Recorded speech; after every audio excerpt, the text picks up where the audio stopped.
Da, svakako, naravno, ovo što ste kazali, ipak moramo kazati da, iako je Bosna i Hercegovina prolazila u povijesno, imala teške trenutke, dakle, svoje povijesti, bilo je tu u svemu tome i ljudi i neljudi.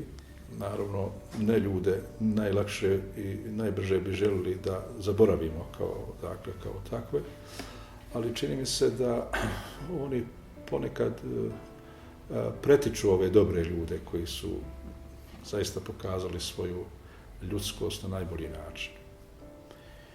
Govorimo o fra Petru Matanoviću, dakle,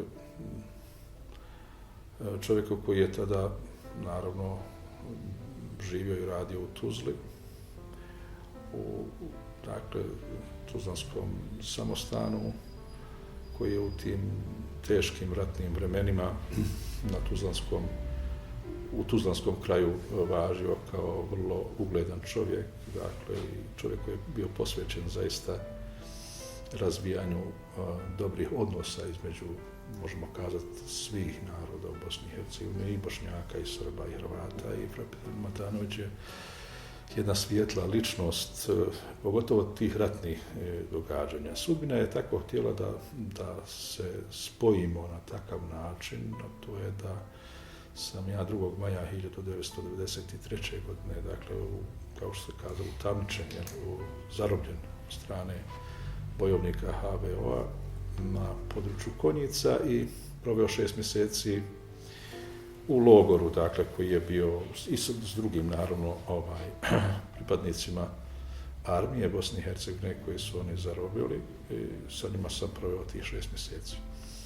Naime, naravno, to hapšenje naše, te delegacije tuzlanske, koja je bila civilna delegacija, je imalo odjeka u tuzlanskom kraju i pojavili se ljudi inicijative, i jedan od njih je fra Petar Matanović, da se pokuša izdejstvovati kod pripadnika HVO-a sa područja Konjica da se oslobodi delegacija iz Tuzle, dakle, pošto se radilo o civilima, nije se radilo nikakvim vojnim, kako se kaže, zarobljenicima. On je zaista dao jedan svoj veliki doprinos. On je došao sa delegacijom iz Tuzle, koja je bila delegacija okruga tuzlanskog, molio dole ljude, obilazio, razgovarao, tražio da me vidi, dakle, da me dovedu iz zatvora, i oni su to učinili. Ja sam se susreo sa njima. Naravno, bilo su to teška vremena. Teško je i njemu bilo, naravno, s jedne strane, dakle, svjedočiti, da tako kažemo, to što je on u sebi nosio, a s druge strane imati ljude koji, naravno, su gledali priliku da svakog zarobljenika na neki način, ako tako mogu kazati, iskoriste za svoje ciljeve i da pokušaju i nas iskoristiti za svoje ratne ciljeve, dakle, koje su oni imali. Fra Petar Matanović se to ne odupirao, govorio, dakle, da to što se radi je nečasno,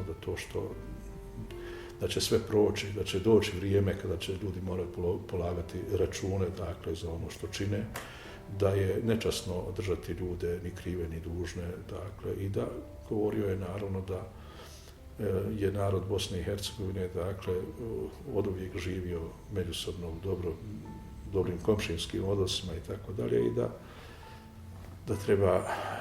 da treba, naravno, osloboditi ljude, da se oni vrate svojim kućama.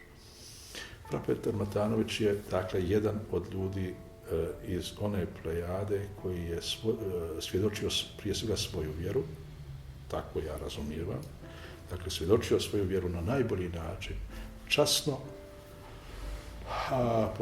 pokazujući tu veliku odgovornost za sudbine ljudi, dakle, u ratu, i ne samo, naravno, kad je u pitanju moj slučaj, nego ja znam i njegov opći stav, dakle, o svemu onome što je bilo tih vremena.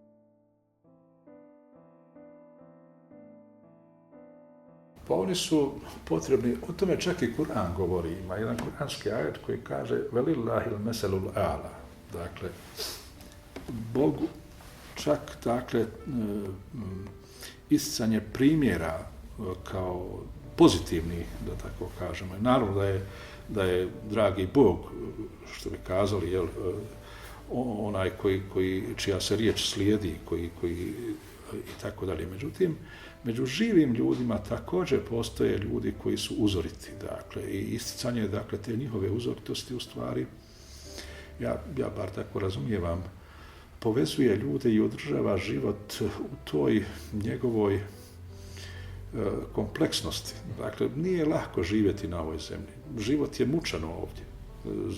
Dakle, život zemaljski naš nije život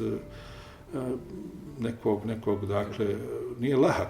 Valja se za sve se valja potruditi. Dakle, i to je ti primjeri koji govore, dakle, o dobroti ljudi, o njihovoj nutrini, dakle, ljudi, su nam jako potrebni, jer čovjek kroz primjere ipak se uči dobro. Ako imamo dobre primjere, ja tako bar razumijevam, ako imamo dobre primjere koje možemo uvijek isticati našoj djeci, omladini, dakle, onima koji uče od nas i tako dalje, vjerujem da ćemo u njima zasaditi, dakle, one mladice koji će ih kasnije u životu povezivati i otkloniti šer, zlo od ljudi.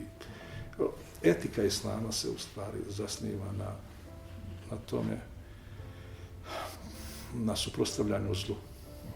Dakle, mi dobro znamo čemu nas je poslanik učio. Dakle, zlu se moramo suprotstaviti. Teže je se suprotstaviti zlu nego činiti dobro. Govorimo o fra Petru Matanoviću. On se ipak suprotstavljao zlu. A zato treba hrabrost, odlučnost. To nije lahko, dakle, to ne može svatko učiniti. Neki izuzetni primjeri ljudski to mogu. Naravno, čini mi se da ovo što kažete, jako je važno da svi ipak osudimo zlo. Zlo treba osuditi, dakle, ali moramo pozivati na dobro i činiti dobro. Praštati ljudima se mora. Ljudi prave greške. Prave i najteže greške. Dakle, ljudi su spremni, čovjek je spreman čovjeka ubiti. Mi to znamo, o tome nam govori objava, dakle, govori nam o Habilu i Kabilu kao prvom zločinu koji se dogodio. Ali i nakon toga u praštanju je život. Dakle, život nije u osveti. Osveta je smrt, kraj. Posle nje nema više ničega. Praštanje je život i u praštanju, dakle, moramo svi se učiti da praštamo kako bi se život na zemlji produžio, dakle, kako bismo mogli uopće živjeti. Zbog toga je praštanje u svim vjerama, naravno, u svim religijama, etičkim sustavima vrlo važno i bitno, dakle, i važno je učiti ljude da moramo praštati. Naravno, ne zaboraviti, a zlu se suprotstaviti i osuditi.